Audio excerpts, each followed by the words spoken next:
The one bright spot of the entire world right now being focused on Donald Trump and Russia is that it has allowed everyone to forget about the fact that Republican Tea Party darling Jim Jordan has been accused of ignoring claims of sexual assault while he was a coach of wrestling at Ohio State University for 7 years.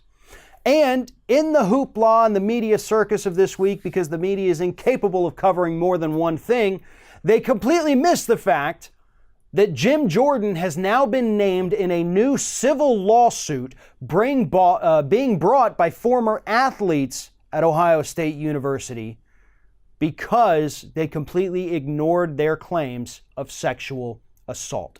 Jim Jordan is specifically named in this lawsuit.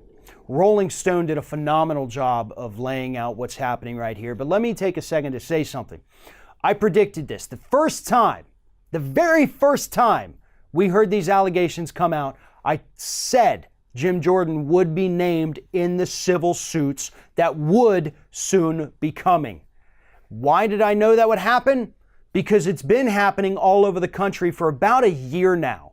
We have seen these civil lawsuits popping up at other colleges and universities and other USA Gymnastics type things with Larry Nassar. It's not enough to just take out the person doing the abuse. And in the case of Ohio State, the man who did the abuse has been dead for about 13 years, I think. But that doesn't absolve everyone of liability. And that's what these civil suits are all about. You can take out the harasser, the assaulter, put them in prison. But what about everybody else who knew?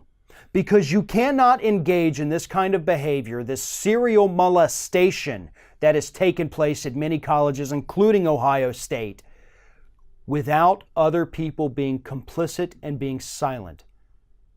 And that's what happened at Ohio State University, and that's why Jim Jordan is being named in this lawsuit.